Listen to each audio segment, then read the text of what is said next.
Our 14th anniversary plan was simple: stay at a treehouse in Skamania Lodge, Oh, you're maybe so do brave. some zip lining, visit Okay, let's go. family, and enjoy a nice meal. We talked about Beacon Rock, but since it was cold, windy, and raining on and off, we said, let's just look around, no hiking. But here we are climbing it, and I'm doing it in this 4-inch office boots. Hi guys, today is March 3rd and it's Monday, and our goal today is to climb the Beacon Rock. So come and join us. Before we go any further, let's talk about where we are, because for those of you watching from around the world, this is a pretty special place. We are in Washington State, USA at Beacon Rock State Park. Beacon Rock is a towering 848-foot monolith that sits along the Columbia River Gorge, one of the most stunning natural landscapes in North America. It's about an hour east of Portland, Oregon, and right across the river from the state of Oregon. This area is known for its lush forests, breathtaking waterfalls, and legendary hiking trails. And one of those trails, the one we somehow ended up climbing today, is the Beacon Rock.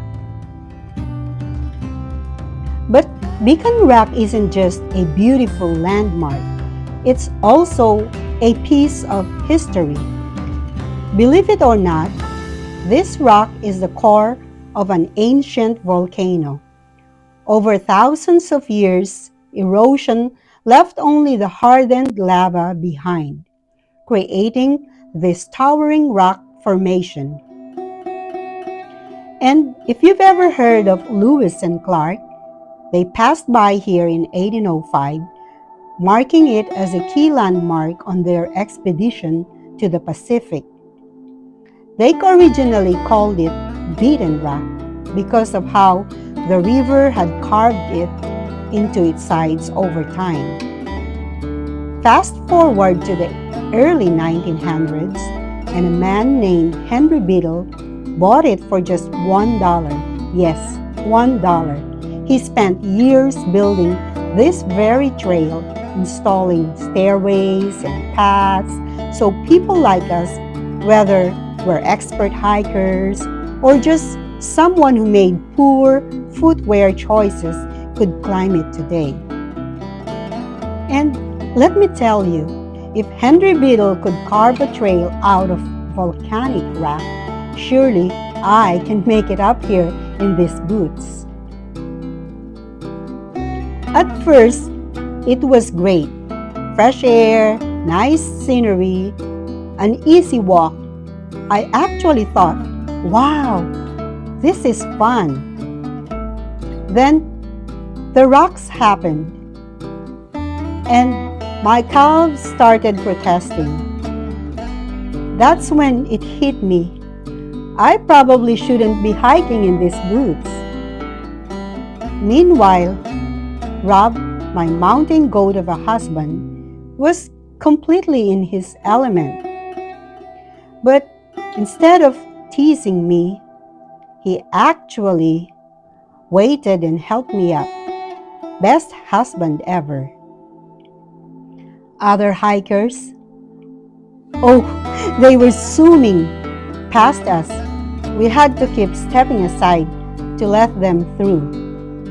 At one point, I swear, we became part of the trail decor. Rob kept saying, we will just go as far as we want. If we can't make it, then we'll just turn around. And honestly, that helped. Knowing that there was no pressure to conquer the mountain made it more enjoyable. I slowed down, took breaks, took lots of pictures, and just appreciated the moment. If I was going to struggle, I was at least going to take a lot of pictures to document this and later on to share it with you guys.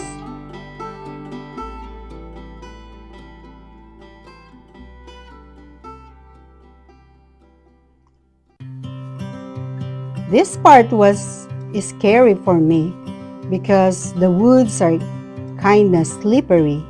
But Rob has always been there, helping me, waiting for me, and then we take a lot of pause and we just savor the moment and look how beautiful the view up from where we are. You can literally see it, and it's so calming and peaceful. We just truly enjoy the place. But if you look around, you can see that there's more stairs, pathways to climb. But we just kept going. We just kept on climbing. The funny thing is, I would keep asking Rob, "Are we close?" And then he would say, "I think we're getting there, but we're not even halfway." And he would just say, "If we can't make it, if we are tired, then no worries, we'll just turn around and go back home." But it was such a great day. There was a little bit of rain here and there, but not a lot. And so we just kept going again. There are different kinds of hikers that had passed us by. Young, old, they have their pets.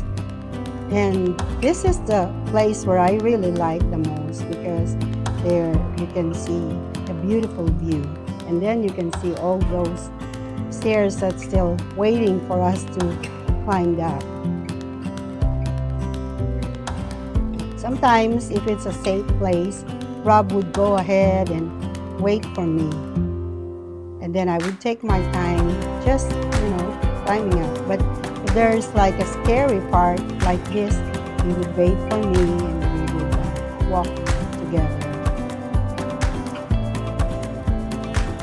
And then in this place, we are super close.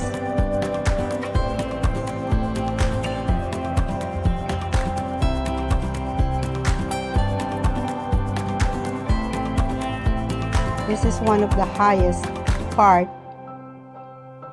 of the trail.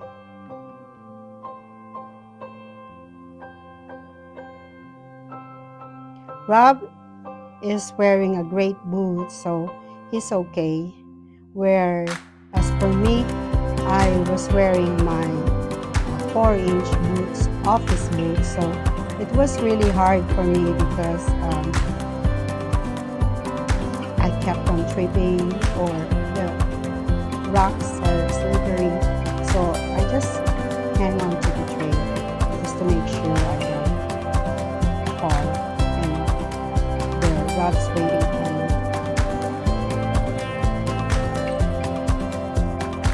Such a beautiful view. And here are the bald eagles. They are just 2 of them flying. How enjoyable it is to watch them soar. And there's a wind, so it's helping them fly. I love this view here, and I'm really glad that I was able to capture it in pictures and in videos, and I hope you guys enjoy it. And so this is the final stairs, and that leads us to the summit, to the very top. And there Rob is climbing up, and there it is, the summit. We finally made it. The view, unreal. The kind that makes you forget your sore legs and ridiculous shoe choice. And then standing up there, I realized this climb was kind of like life. You set a goal.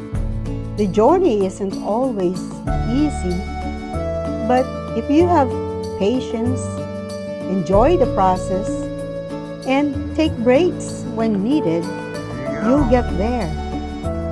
I always tell myself that life is short, And it's up to us to make memories along the way. After soaking in the view and taking our pictures and celebrating, now comes the next challenge, getting back down. You would think going downhill would be the easy part. Gravity is on our side, right? Well, gravity and 4-inch boots are not friends. I don't know what was harder, to climb up, trying not to fall and roll down like a bowling pin. Meanwhile, Rob is just gliding down effortlessly, living his best life, while I'm back here strategizing every step like I'm on an obstacle course. At this point, my boots have entered full-blown rebellion. They're like, "Ma'am, this is not what we signed up for." Every step, I could hear my feet screaming. And honestly, I started bargaining with my future self. If I survive this, I promise, next time, hiking boots. Next time, smart decisions. Next time, zero regrets. Somewhere along the way, between the sleeping and sore feet, I realized something. This was actually fun. Not just the hike, but the whole unexpected adventure. The fact that we came here just to look around and somehow ended up with a story we will never forget. It made me think, isn't that kind of like marriage? You start with a plan, you think you know how things will go, but then life throws in surprises. Sometimes you're prepared, sometimes you're hiking in office boots, but if you have the right partner, you'll always find a way through. 14 years together, and if there's one thing I've learned, it's this. It's not about avoiding challenges. It's about facing them together with patience, humor, and just a little bit of grit strength.